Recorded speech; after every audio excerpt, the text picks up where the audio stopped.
안녕하세요. 저는 50대 중년 남성입니다. 찬바람이 불어오는 이 가을의 계절이 되면 저는 항상 떠오르는 사람이 있습니다. 제 곁에 살아 숨쉬던 아내, 그리고 장모님이에요. 이 나이에 벌써 사연 많은 사람이 된 것이 저도 안타깝긴 하지만 사람의 삶은 미리 알 수가 없기에 저 역시도 후회를 하면서 어쩔 수 없이 그렇게 지나온 것 같습니다. 시간이 지나면 잊혀질 수 있을 것 같았지만 몇 년밖에 지나지 않아 아직도 기억이 생생하게 떠오르는 이 밤에 왠지 이곳에 싹 다 털어놓고 싶어서 컴퓨터 앞에 앉아보았네요. 지금부터 그럼 제 사연 많은 이야기를 시작해 보도록 하겠습니다. 저는 고아 출신이에요. 말 그대로 딱 고아였죠. 부모님은 안 계셨고 어린 시절 어느 할머니 집에서 자라다가 고아원으로 보내졌다고 했어요. 할머니도 외할머니나 친할머니가 아니라 건너 건너 어떻게 알게 된 할머니라고만 들었습니다. 그렇다 보니 고아원에서 딱히 저를 찾아오는 사람은 없었어요. 항상 외로움을 느꼈던 저는 고아원에 누군가 찾아오면 가장 먼저 달려가 괜히 인사도 예쁘게 하고 그랬던 기억이 나요. 고아원에는 후원을 하러 오시는 분들도 계셨고 입양을 위해서 오시는 어른들도 계셨었어요. 저 역시도 다른 누군가의 집에 입양이 되고 싶은 마음에 항상 부푼 꿈을 안고 기다리기도 했었죠. 하지만 현실은 냉혹했어요. 남자아이인데다가 저를 입양하려고 하는 사람들은 아무도 없었어요. 눈치가 빨랐던 저는 아무도 저를 원하지 않는다는 것을 알고 나서 사람들에게 잘 보이려고 더 많이 노력했던 것 같아요. 고아원 선생님들께도 예쁜 말만 하고 밥도 열심히 먹고 인사도 큰 소리로 잘했고요. 어쩌면 그런 행동이 외로운 제 자신을 위안하는 나름의 방법이었던 것 같아요. 고아원에서의 생활은 나름대로 괜찮았어요. 특히나 어린 아이들이 엄마를 보고 싶다고 울거나 하면 제가 많이 달래주었어요. 그래서인지 동생들은 형, 오빠라고 부르며 저를 참 잘 따랐고 그런 저를 좋은 시선으로 바라봐주는 여자친구도 생기게 되었습니다.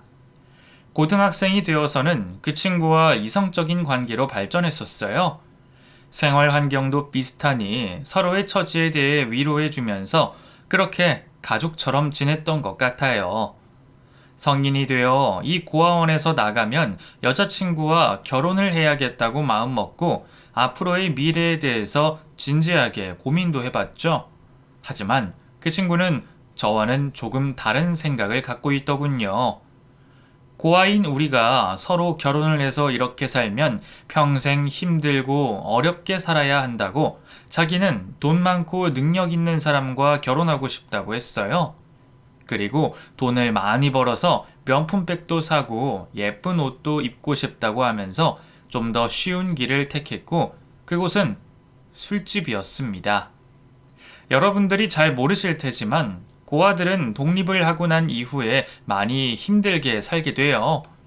집도 없고 가족도 없고 그렇다고 학벌이 좋거나 하지도 않기 때문에 온전히 자신의 힘으로 다 해결을 해야 한답니다.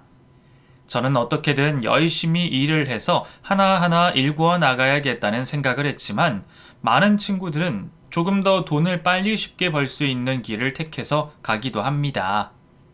여자친구를 정말 많이 설득하면서 몇 번이나 제 곁으로 데려오려 했지만 이미 변심한 여자친구의 마음을 돌릴 길은 없었어요. 저는 그렇게 한번 가슴 아픈 이별을 하고 미친 듯이 일을 했어요. 능력 있는 남자가 되어야겠다고 생각했거든요. 앞으로는 무슨 일이 있어도 내가 사랑하는 여자가 저를 떠나는 일은 없게 말이에요. 갓 고등학교를 졸업하고 월급 150만원쯤을 받으면서 공장에서 일을 배우며 저는 그 돈에서 100만원을 넘게 저축을 했습니다. 저 자신을 위해서는 단돈 1,000원을 쓰는 것조차 벌벌 떨면서 살았어요. 공장 사장님의 배려로 다행히 숙식을 거의 공짜 금액으로 사용할 수 있었고 일을 시작하고 5년 만에 혼자 살 수 있는 작은 원룸도 구할 수 있었어요. 너무 힘든 삶을 살았었기에 한때는 너무 힘들어서 부모님을 원망한 적도 있었어요. 왜 저를 버렸을까? 또 왜 저를 낳았을까 하는 생각을 하며 밤을 지새운 적도 많았습니다.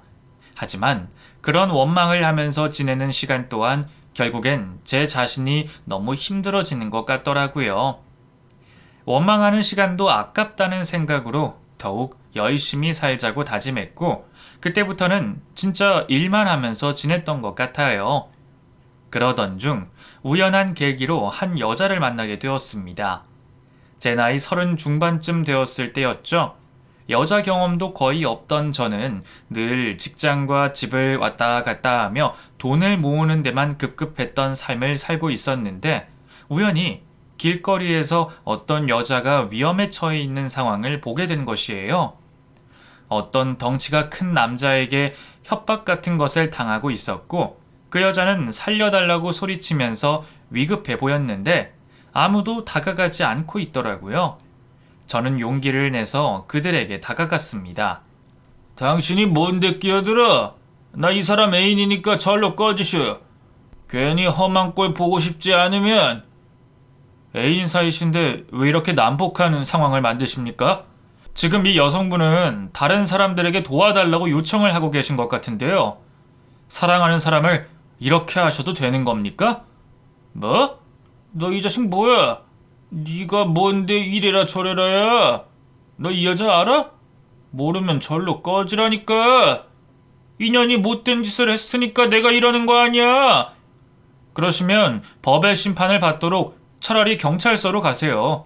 당신이 이 여성분의 죄를 벌하는 사람은 아니지 않습니까? 저는 결국 그 여성을 도와주려다가 세게 주먹으로 얼굴을 한 대 맞았어요. 얼마나 힘도 세고 덩치도 큰지 제 몸이 휘청하고 뒤로 자빠질 정도였습니다. 결국 폭력까지 오고 간 이후에 주변에 있던 사람들이 경찰에 신고를 해주었고, 출동한 경찰을 보고 그 남자는 도망을 가버렸어요. 얼마나 놀랐는지 그 여자는 바닥에 털썩 주저앉아 온몸을 바들바들 떨고 있었는데 너무 안타깝더라고요. 다행히 경찰서까지는 아니고 그 선에서 일은 끝났고, 저는 그녀에게 누군가 보호자가 올 때까지 기다려주기로 했어요. 그녀는 제게 연신 고맙다고 말을 했습니다. 너무 감사해요. 저 이 은혜를 어떻게 갚아야 할지. 사실 아까 그 남자는 제 남자친구였던 사람이고 저희는 헤어졌어요.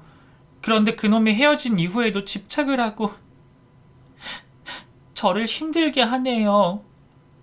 그러시면 경찰에 신고를 하시는 게 낫지 않아요? 그 접근 금지 같은 것도 있잖아요. 아휴, 조심하세요.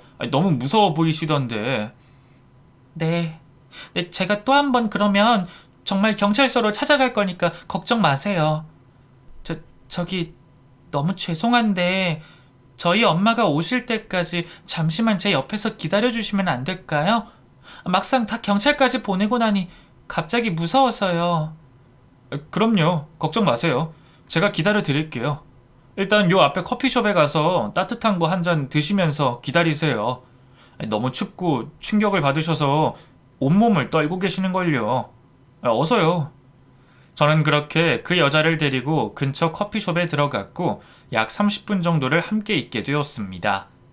아까는 어두운 골목에서 봐서 얼굴을 제대로 볼 수가 없었는데 카페에 들어와 얼굴을 보니 너무 예쁘게 생기셨더라고요. 흰 피부에 긴 머리카락, 오똑한 콧날까지 너무나 예쁜 모습이었어요. 이런 상황에 그런 생각을 하는 제 자신이 조금 황당하기도 했지만 저도 남자이다 보니 그런 생각을 하게 되었네요. 잠시 후 그녀의 어머니가 도착을 했고 제게 너무 고맙다며 연락처를 물으셨어요. 그리고는 다음에 식사를 한번 대접한다고 하시며 길을 떠나셨습니다. 그런 모녀지간을 보니 왠지 모르게 또 부럽더라고요. 제게는 가족이 없잖아요. 이렇게 위급한 일에 처했을 때 나를 구해주러 오는 가족이 없다는 생각을 하니 갑자기 또 마음이 서글퍼지기 시작했어요. 자꾸만 생각을 안 하려고 해도 사람 마음이 쉽지가 않더군요. 집에 그냥 들어가기 뭐해서 집 근처 포장마차에서 소주를 한 잔 마시면서 허탈함을 달랬던 것 같아요. 그리고 며칠 후 정말 그녀에게서 다시 연락이 왔습니다. 제게 식사를 대접하고 싶다고 하면서 말이죠. 저는 은근히 기분이 좋았어요. 어쩌면 그녀의 연락을 내심 기다리고 있었는지도 모르겠습니다. 며칠 만에 다시 만난 그녀는 그때의 그 모습보다 더 아름다웠어요. 원피스에 웨이브가 있는 헤어스타일을 하고 좋은 향기를 뿜으며 나타난 그녀는 아주 발랄하고 귀엽더라고요. 아무것도 모르는 천진스러운 아이처럼 웃는 그 얼굴이 얼마나 보기 좋던지 바라만 봐도 웃음이 절로 나올 정도였습니다. 그녀는 홀어머니와 함께 살고 있고 꽤 좋은 대학을 나와 좋은 직장에서 근무했던 사람이더라고요. 지금은 직장이 좀 맞지 않아 다른 개인 사업을 하려고 준비하고 있다고 했어요. 그쪽은 무슨 일 하시는 분이세요? 엄청 용감하고 불의를 못 참으시는 모습이 완전 제 스타일이거든요. 혹시 소방관이나 경찰? 네? 아니요. 저는 그저 작은 공장에서 평범하게 일하는 사람이에요. 사실 이렇게 제가 식사 대접을 받을 만한 일을 한 것도 아닌데 너무 영광입니다, 정말. 에이, 무슨 말씀이세요? 만약 그때 그쪽에 안 계셨더라면 제가 그놈한테 무슨 일을 당했을지도 몰라요. 그때 보셨잖아요. 그놈 성격이 얼마나 불같은지. 아무튼 진짜 감사한 분이시라니까요. 근데 그 남자분은 헤어졌는데도 왜 계속 찾아와서 괴롭히시는 거예요? 뭐 그냥 아직 헤어짐을 인정하지 못했나 봐요. 저를 많이 좋아해 줬거든요. 제가 남자복이 없는 거죠, 뭐. 이제 그 남자 얘기는 여기까지만 물어보세요. 더 물어보시면 저도 너무 힘들어서요. 그녀와 대화를 하면서 점점 저는 그녀에게 빠져들었습니다. 하나부터 열까지 마음에 다 들어왔고 30 중반에 외롭게 살던 노총각의 마음이 쿵쾅거리기 시작했죠. 찬란한 햇살이 제게 비추는 것 같은 그런 느낌이었다고나 할까요? 그녀와 함께 있던 시간은 잠깐이었지만 제 인생에서 너무 소중한 시간으로 생각되었던 것 같아요. 그날 밥을 먹고 헤어진 후부터 저는 하루 종일 그녀의 생각으로 많은 시간을 보내게 되었습니다. 지금 이 시간에는 무엇을 하고 있을까? 사업 준비는 잘 돼가고 있는가? 혹시 또 나를 보고 싶어 하지는 않을까? 별의별 생각을 다 했어요. 제가 자신의 스타일이라고 했으니 혹시나 그녀도 제게 마음을 갖고 있지는 않을까 기대도 하면서 며칠을 보냈지만 그녀에게서는 아무런 연락도 오지 않았습니다. 5일 정도가 지나고 너무 외로운 마음에 홀로 포장마차에서 술을 한 잔 마시고 있는데 놀랍게도 그녀에게서 연락이 왔어요. 혀가 약간 꼬여서 술에 취한 것 같은데 지금 시간이 되면 자신한테 와달라고 하더군요. 저는 불이 나게 쫓아갔습니다. 그곳이 어디든 당장에 달려갈 생각으로 보냈었으니까요. 그녀는 친구 한 명과 함께 어떤 고급스러운 술집에 있었는데 친구는 저를 보자마자 자신은 빨리 집에 가야 된다면서 자리를 떠버렸어요. 그녀는 이미 몸을 가누지 못할 정도로 술에 만취되어 있었고 저는 하는 수 없이 술집에서 술값까지 계산을 했습니다. 그런데 솔직히 술값이 너무 많이 나왔어요. 여자 둘이 술을 마셨다고 하기에는 금액이 너무 크더라고요. 아무리 고급스러운 술집이라고 해도 말이죠. 메뉴부터 확실히 물어보려고 했는데 그녀를 챙기느라 제대로 물어보지도 못하고 그곳을 빠져나왔습니다. 그녀는 술에 취해 몸에 힘이 쫙 빠진 상태였고 제대로 걷지도 못했어요. 그녀를 부추기다가 급기야는 그녀를 업게 되었고 제 등에 업힌 그녀가 팔로 제 목을 둘렀을 때 심장이 밖으로 터져나오는 줄 알았습니다. 그런 그녀를 데리고 저는 근처 숙박업소로 들어갔어요. 혼자 그녀를 침대에 눕혀두고 나오려고 했지만 그렇게 할 수가 없더라고요. 새벽녘에 잠이 깬 그녀와 저는 그날 첫날 밤을 함께하게 되었고 그 후로 저는 그녀에게 모든 것을 바쳤습니다. 하루에도 12번씩 그녀에게 연락을 해서 안부를 물었고 그녀가 원하면 그 어디든 달려갔어요. 그 당시에는 저는 아주 오래된 중고차 한 대를 끌고 다녔는데 그녀가 차를 바꾸면 좋겠다는 말에 적금까지 깨서 꽤 괜찮은 차로 바꿀 정도였죠. 저도 알아요. 그녀에 비해 제가 보잘것없고 하찮다는 것을요. 그래서 저는 더 노력했고 그녀를 평생 지켜주고 싶다는 생각까지도 하게 되었어요. 그녀는 제게 말했어요. 오빠, 우리 엄마가 오빠랑 나 사이를 허락하실까? 왜 오빠는 고아인 거야? 왜 고아로 태어났냐고. 내가 최선을 다할게. 너랑 너희 엄마한테도 내가 최선을 다하고 정말 평생 뼈 빠지게 너를 위해서 살게. 내 출신 성분이 너하고 많이 다르다는 거 알아. 그치만 너 하나만큼은 내가 평생 행복하게 해줄 수 있어. 너희 엄마도 설득하고 내가 평생 네 곁에서 원하는 대로 다 해줄게. 그렇게 저희는 불타는 사랑을 했습니다. 그 당시에 그녀는 사업 준비로 인해 수입이 없는 상태라 모든 데이트 비용을 제가 계산했고 그런 그녀에게 용돈까지 쥐어줬어요. 옷도 사주고 신발도 사주고 갖고 싶어하는 화장품까지 몽땅 다 사줬더니 제 월급은 온데간데 없더라고요. 하지만 기뻤습니다. 단 한 번도 후회하지 않았어요. 그녀가 제 곁에만 있다면 평생 바랄 것이 없었거든요. 제가 아까 말씀드렸다시피 돈 때문에 저는 같은 고아원에서 만났던 여자친구와 헤어진 적이 있었어요. 그래서 그때부터는 다시는 제 자신이 못나서 제 여자를 떠나보내는 일은 없어야겠다고 다짐했었거든요. 그렇다 보니 저는 단 한 푼도 아끼지 않고 모든 것을 그녀를 위해 썼습니다. 그녀도 이런 제가 좋다고 했어요. 하나부터 열까지 다 챙겨주고 섬세하고 아무 잔소리도 안 하니까요. 가끔씩 그녀가 친구와 놀면서 술에 많이 취해 있기도 했고 제게 이유 없이 짜증도 냈지만 그런 것쯤은 다 이겨낼 수 있었습니다. 1년쯤을 그렇게 만나고 나서 그녀의 뱃속에 아이가 찾아왔어요. 부쩍 기운도 안 좋고 짜증만 내더니 알고 보니 임신을 했던 것이죠. 그녀는 임신 소식을 알고서도 엄청 짜증을 냈습니다.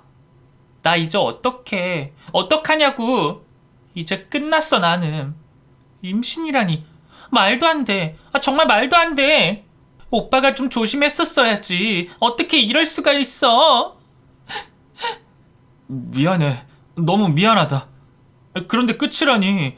아이가 생겼으니까 이제 새롭게 출발하는 거잖아. 나 무슨 일이 있어도 너와 이 아이 평생 행복하게 원하는 거 다 해줄 거야.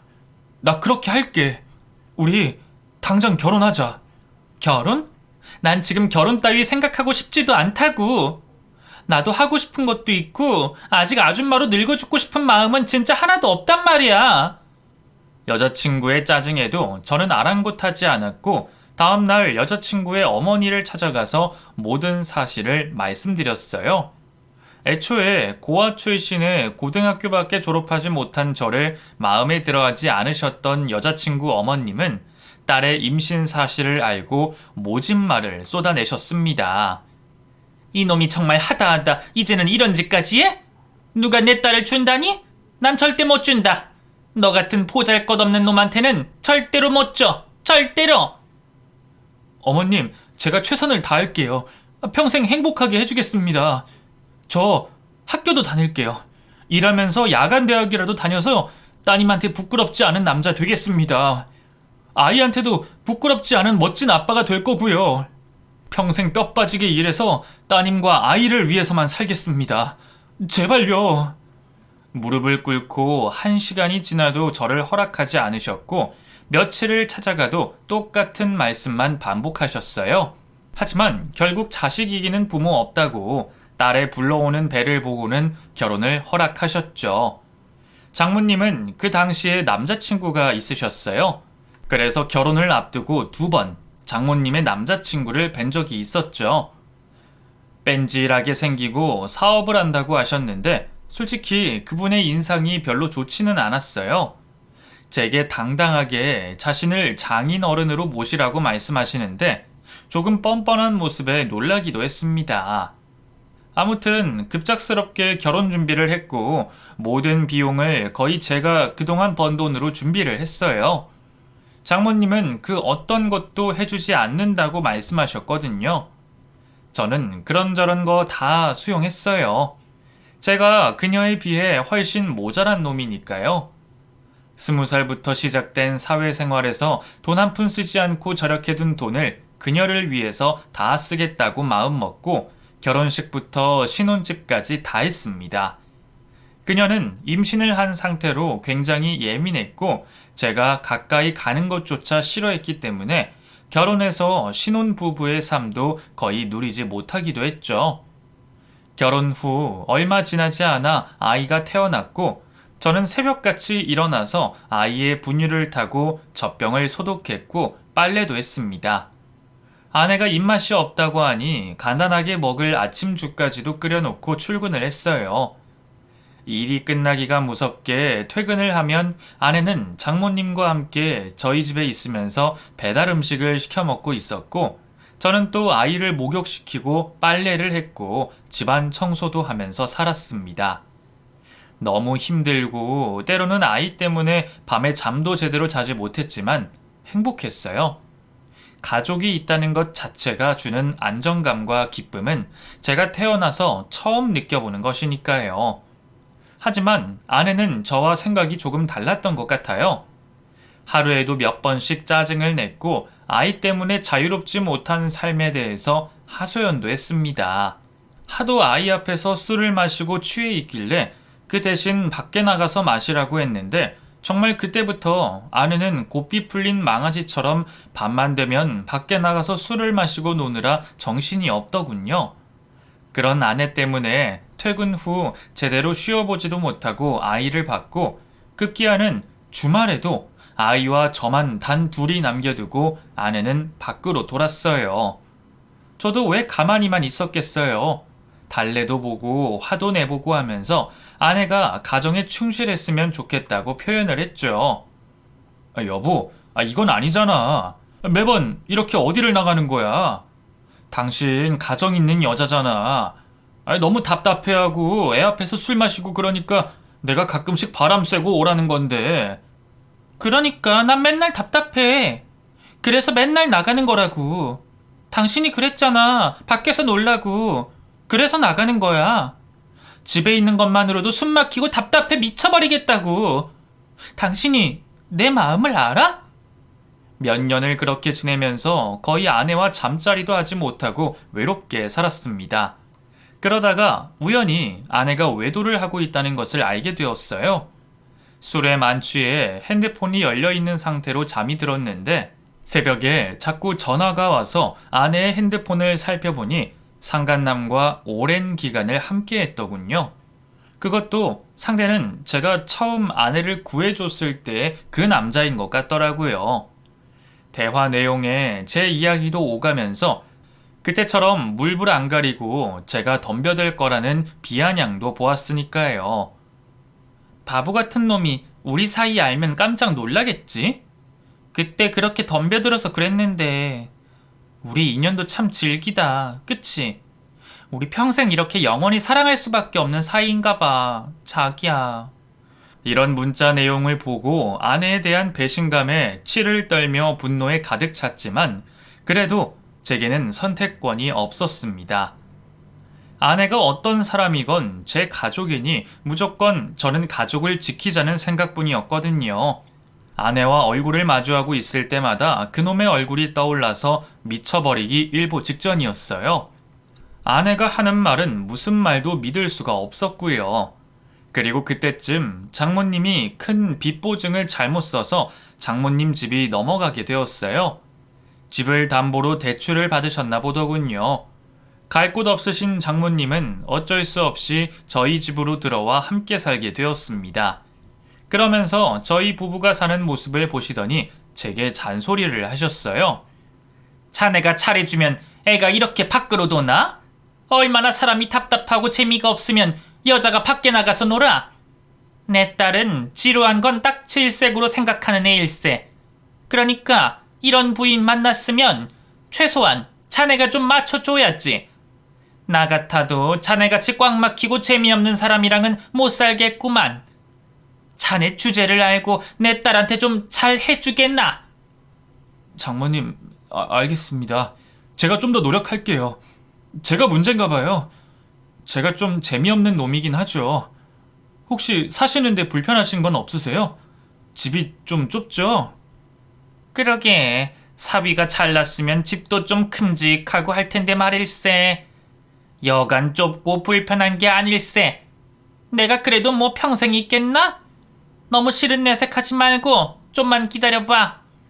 저는 장모님의 말씀을 듣고 아내의 외도도 제가 어느 정도 책임이 있을 수 있겠다는 생각을 하면서 며칠 후 아내에게 모든 사실을 털어놓고 앞으로 잘해보자고 말을 하려고 생각하고 있었어요. 그런데 그만 아내가 교통사고가 났고 갑작스럽게 세상을 떠나고 말았습니다. 그날도 아내가 집에 들어오지 않아 새벽 2시까지 잠을 자지 않고 기다렸는데 아내가 들어오는 대신 응급실에서 전화가 왔었죠. 얼마나 놀라서 허둥지둥 나갔는지 신발도 한 짝밖에 신지 않은 상태로 달려갔습니다. 하지만 아내는 이미 세상을 떠난 뒤였어요. 술에 취해 왕복 8차선 도로에 뛰어들었다고 하더군요. 결혼 생활한 지 8년 만에 너무나 허망하게 아내가 떠나버렸어요. 사람 죽는 건 한순간이라더니 정말 눈 깜짝할 사이에 한 사람이 제 곁에서 없어져 버린 것입니다. 도무지 아내의 죽음을 받아들일 수가 없어서 얼마나 방황을 많이 했는지 몰라요. 하지만 제게는 아이가 있고 어떻게든 이 생활을 버텨내야만 했습니다. 그래서 그 후로도 열심히 일을 하며 가정을 위해 최선을 다했어요. 아내가 세상을 떠나고 장모님은 상태가 별로 좋지 않으셨어요. 장모님도 남편도 없이 홀로 딸을 애지중지 키우셨는데 그런 딸을 잃으시고는 제정신일 리가 없잖아요. 그런 장모님은 곁에서 제가 잘 돌봐드렸습니다. 몇 번씩 죽어야 된다는 말씀을 하셨었기에 한순간도 눈을 뗄 수가 없었죠. 다행히도 몇 달이 지나면서 장모님의 상태는 아주 조금씩 나아지셨어요. 아무래도 손주가 있다 보니 손주를 보시면서 조금은 마음을 잡으셨나 봐요. 그리고 몇 달 후에는 장모님의 남친이 은근슬쩍 저희 집으로 짐을 싸서 들어오셨더군요. 본인이 이 집에서 장모와 함께 살면서 장모님을 돌봐드려야 한다고 했어요. 그 후로 저희 집에는 장모와 장모 남친, 그리고 제 아이, 저, 이렇게 4식구가 살게 되었어요. 아주 기가 막힌 조합이긴 하지만 그때의 저는 누구라도 기댈 곳이 필요했던 것 같아요. 아이한테도 그게 정서적으로 좋을 것 같았고요. 저희 집에서 일을 하며 생활비를 버는 사람은 저 한 명이었습니다. 그래도 저는 좋다고 생각했어요. 어찌됐건 장모님이 아이도 잘 봐주셨고 아이 밥도 차려주시고 하니까요. 그런데 가끔씩 황당하게도 장모님 남친은 제게 전화를 걸어 돈 얘기를 할 정도로 뻔뻔한 사람이었습니다. 저기 내가 사정이 좀 그래서 그런데 말이야. 그 돈 100만 원만 있으면 빌려주게나. 지금 하고 있는 일만 잘 되면 내가 2배, 아니 3배로 갚을게. 그리고 나 이 집에서 아이도 봐주고 가끔 청소도 하고 그러니까 거기에 대한 생활비를 챙겨줘야지. 안 그러나? 사위도 가족인데 그 가족 좋다는 게 뭔가? 서로 어려울 때 돕고 해야지. 100만 원이나요? 갑자기 어디에 쓰실 일이 있으셔서 필요하신 거예요? 그게 말이야. 내가 나중에 다 설명해 줄게. 응? 그냥 물어보지 말고 좀 주게나. 저는 이것도 참고 드렸어요.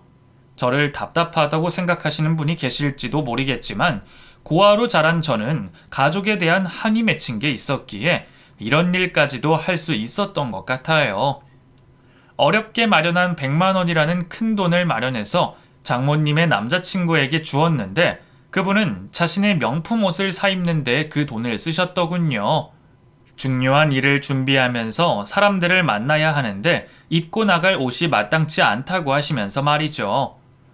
저는 태어나서 단 한 번도 명품 같은 것을 가져봐야겠다는 생각도 하지 않으며 살았는데 남의 돈으로 어쩜 그렇게 뻔뻔하던지 기가 찰 노릇이었습니다.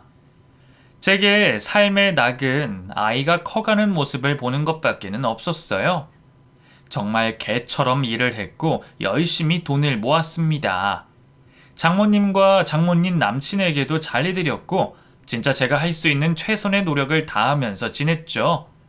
주변에서는 왜 죽은 아내의 장모와 그 남친까지 같이 사느냐고 당장에 분리를 하라고 성화였지만 저는 그저 현실에 순응하면서 최선을 다하기로 마음먹고 지키기로 결정했습니다. 몇 년이나 지났을까? 하루하루 장모가 늙어가는 모습이 눈에 띄게 보였어요. 평소에 잘 가꾸시고 화장도 잘 하시던 장모님이 푸석한 맨 얼굴로 다니시면서 조금씩 야위어 가시는 것 같더라고요. 무슨 일이 있는지 여쭤봐도 아무 일 없다고만 하시니 조금 이상하다고 생각이 들기도 했어요. 식사를 할 때도 깊은 한숨을 내쉬시는데 걱정거리가 있으신 사람처럼 보이기도 했고요. 그리고 나서 조금 후에는 장모님의 남친이 갑자기 집을 나가버리셨습니다. 도무지 무슨 일인지 이해가 되지 않았지만 그냥 갑작스럽게 사라져버리셨어요. 장모님의 눈은 퉁퉁 부어 있으셨고 눈물까지 맺혀 있으셨습니다. 장모님, 무슨 일이에요 이게? 너무 사이 좋으셨잖아요. 갑자기 이게 무슨... 나 싫다고 나갔는데 뭐 괜찮네. 인연이 아닌가 보지 뭐. 내가 딸 먼저 앞세워 보내고 혼자 즐겁고 행복하면 되나. 자네도 이렇게 새파랗게 젊어도 혼자 지내는데 나도 혼자 지낼 걸세. 충분히 잘 지낼 수 있어.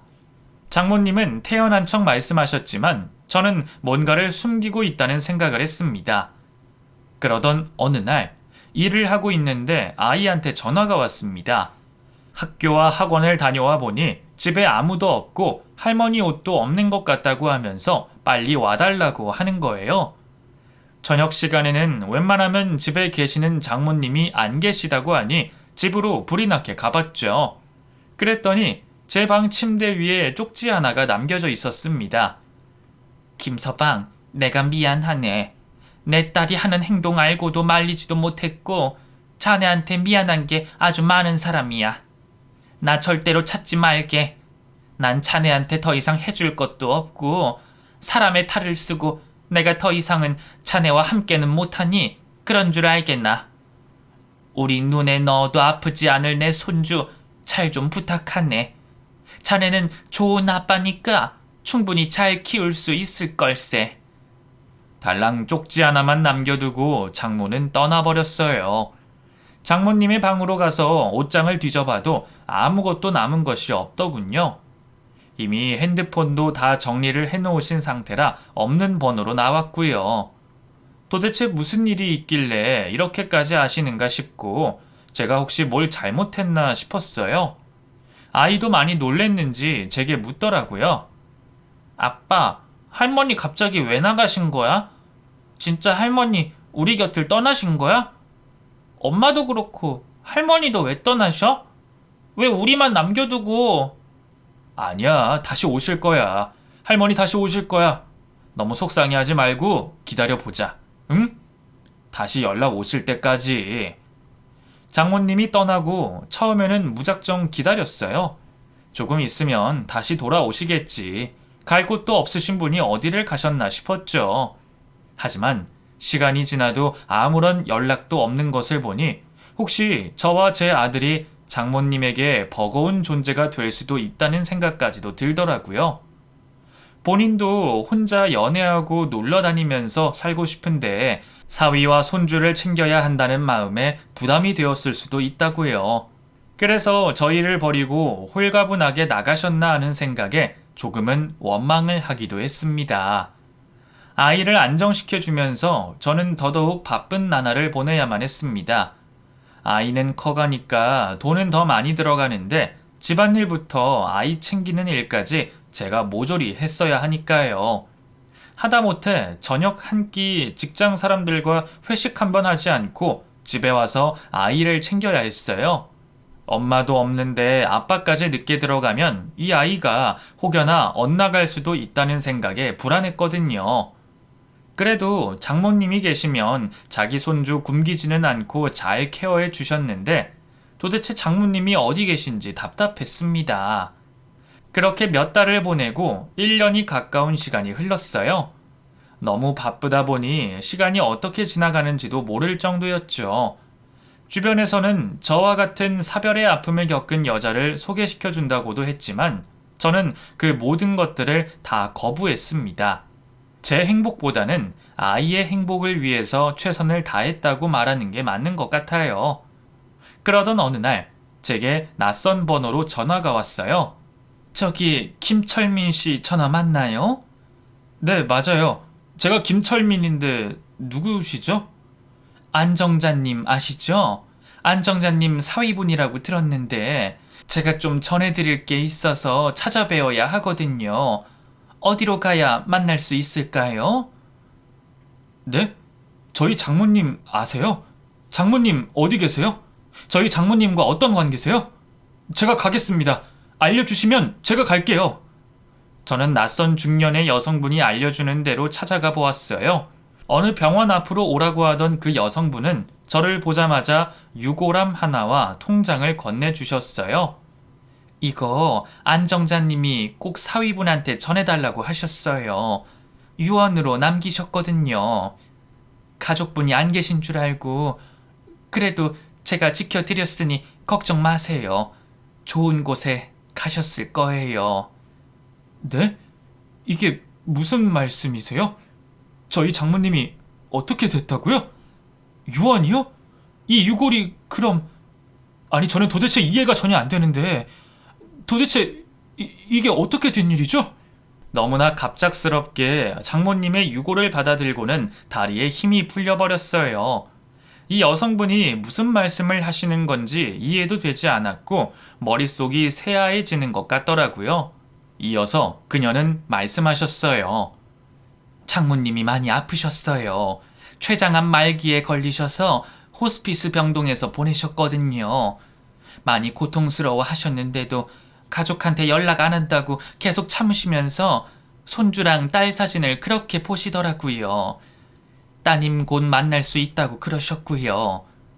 임종 며칠 전에 제게 이 편지랑 통장을 주시면서 그쪽 연락처를 주셨어요. 마지막 유언이라고 꼭 전해달라고 하셔서 발인 끝나자마자 연락드려요. 아니, 세상에 이게 무슨 일이에요 정말? 장모님이 야위고 푸석하게 변한 이유가 바로 암에 걸리셨었던 모양이었어요. 저는 그런 것도 전혀 모르고 이상하게만 생각하고 있었으니 얼마나 바보 같았는지 몰라요. 장모님의 유골을 들고 한 손에는 장모님이 남기신 편지를 읽어보았습니다. 장모님은 그동안 미안했다고 하셨고 세상에서 저같이 착한 사람은 본 적이 없다고도 하셨어요. 제가 그토록 가족을 지키려고 하는 이유들을 뻔히 다 알면서도 저를 미워했다면서 그것 때문에 자신은 이 몹쓸 병에 걸린 것 같다고 하셨어요. 내 딸이 자네한테 했던 짓 나 다 알고 있네. 집안 내팽개치고 밖에서 바람 피우고 돌아다닌 내 딸. 그래도 끝까지 지켜주려고 노력한 거 나 다 알아. 내가 먼저 가서 내 딸 만나면 뒤지게 혼내주고 정신 차리게 만들 테니까 나중에 먼 훗날 천국에서 다시 만나면 그때도 내 딸과 결혼해 주겠나? 살아보니 학벌이고 집안이고 다 필요 없더라. 자네 같은 사람이면 내가 얼마든지 내 딸 줄 수 있네. 그리고 얼마 되지는 않지만 이거 내 손주 데리고 살아야 할 자네한테 힘이 되었으면 좋겠네. 내 손주 잘 키워주겠나. 장모의 편지를 받고 얼마나 많이 울었는지 모릅니다.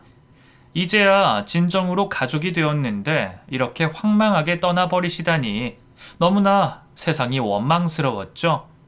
쪽지 한 장 남겨두고 집을 나가신 지 1년 만에 만난 장모가 그렇게 유골이 되어 저와 제 아들의 곁으로 돌아온 것을 설명하니 아들은 숨을 쉴 수 없을 정도로 목 놓아 우는데 제 가슴이 많이 찢어지더군요. 아빠, 왜 다 우리 곁을 떠나는 거야? 엄마도 그렇고 할머니도 그렇고 내가 뭘 잘못했다고? 난 정말 엄마랑 아빠랑 할머니랑 다 같이 살고 싶을 뿐인데 다른 친구들은 다 그렇게 사는데 왜 나만? 왜 나만? 울지 마, 아들아. 아빠가 지켜줄게. 무슨 일이 있어도 아빠가 널 꼭 지켜줄 거야. 그리고 하늘에서 엄마랑 할머니도 분명히 우리를 잘 지켜주고 도와주실 거야. 그러니까 우리 잘 이겨내자. 이겨낼 수 있어. 아들을 끌어안고 그날 밤 얼마나 많이 울었는지 모릅니다. 먼저 세상을 떠난 아내에게도 그동안 하지 못했던 말을 편지로 쓰면서 많은 생각을 하며 뜬 눈으로 밤을 지새웠죠. 저는 장모님의 유고를 납골당에 잘 모셔드리고 그제서야 조금 정신을 차리겠더라고요. 정신을 차리고 보니 지나간 일들이 하나씩 떠올랐는데 장모님과 함께 사시던 그 남자친구분이 떠올랐어요. 한창 장모님이 몸이 좀 안 좋아 보이고 화장도 못하고 있을 때 집을 나가셨는데 생각해보니 그게 장모님이 아픈 걸 알고 그랬을 수도 있다는 생각이 들더라고요. 너무 화가 나서 참을 수가 없었고 제가 갖고 있던 그분의 전화번호로 전화를 걸었습니다. 뻔뻔하게 전화를 받으면서 제게 왜 걸었냐고 하더군요. 저는 너무 화가 나서 말했어요. 혹시 저희 장모님 아픈 거 알고 계셨어요? 그래서 집 나간 겁니까? 아니, 그럼 내가 미쳤다고 병든 노인네 옆에 있겠나? 너 같으면 그러고 싶냐? 아픈 년 옆에 있으면 나까지 병들 것 같은데. 뭐라고요? 당신이 그러고도 사람입니까? 우리 집에 있으면서 나랑 장모님이 당신 어떻게 해줬는데? 생활비까지 주면서 대우해줬는데 사람이 아프다고 이렇게 버려요? 우리 장모님 돌아가셨어요. 당신 같은 사람 만나서 더 속썩이면서 사셨을 거라고요. 뭐? 죽어? 언제 죽었대? 뭐 그래도 우리가 법적으로 결혼한 것도 아니고 이제 와서 나보고 어쩌라고? 다 그 사람 팔자 아니겠어? 죽고 사는 것까지 내가 뭐 어떻게 해야 되는 거야? 정말 인간 말종이군요. 옆에 붙어서 단물만 쏙 빨아먹고. 당신은 꼭 당신 같은 사람 만나서 당해봐야 정신 차릴 거예요. 이 인간 쓰레기 같은 사람아. 더 이상 말이 통하지 않는 그 남자와의 전화를 끊고 나서도 화가 풀리지 않아 씩씩거렸어요. 돈 한 푼 안 벌고 제게 생활비까지 타가던 놈이 사람이 아프다고 어떻게 저렇게 버려둘 수가 있나 싶었죠. 본인도 어차피 다 늙고 죽게 될 텐데 말이죠. 세상에는 정말 상종도 못할 인간들이 많은 것 같다는 생각이 들었습니다. 그리고 저와 제 자식은 절대로 이렇게 살지 말아야겠다고 다짐했죠. 모든 것을 다 정리하고 나서 뒤늦게 장모님이 주신 통장을 열어보았습니다. 그리고 그곳에서 꽤 많은 돈이 들어있는 것을 발견했어요. 저는 그때 결심했죠. 장모님의 바람대로 아들을 잘 케어하려면 이 돈을 가지고 뭔가 안정적인 저만의 일을 시작해야겠다고요. 분명히 장모님도 이런 모습을 바라고 주셨을 거예요. 저는 그때부터 많은 준비를 한 끝에 작은 식당을 내게 되었고 성실함과 책임감을 바탕으로 열심히 일을 했어요. 다행히 가게는 집에서 멀지 않은 곳에 위치한지라 아이가 수시로 들러서 저녁도 함께 먹고 직원에게 맡겨놓고 아이를 위해 좀 더 많은 시간을 투자할 수 있었어요. 그리고 몇 년이 지난 지금 가게는 꽤 수익이 많이 나는 알짜배기로 성장했고 아들은 곧 있으면 고등학생이 된답니다. 아들과 저는 서로를 누구보다 잘 챙겨주면서 애틋한 사이로 잘 지내고 있어요. 남들보다 사연이 많아서 그런지 철도 일찍 들었고 아빠한테 대드는 것 하나 없이 인성 바른 아이로 자라고 있습니다. 저는 세상에서 가장 사랑하는 아내를 잃었지만 그래도 제 품에 있는 아들을 보면 행복하다는 생각도 하면서 살고 있어요. 이렇게 저를 쏙 빼닮은 제 핏줄을 낳아준 아내에게 감사하기도 하고요. 고아인 제가 세상에 가족이 있다는 것 자체만으로 감사하며 오늘 하루도 열심히 살아보렵니다. 제 이야기는 여기까지예요. 긴 사연 끝까지 들어주셔서 감사드리며 이 글을 마치겠습니다.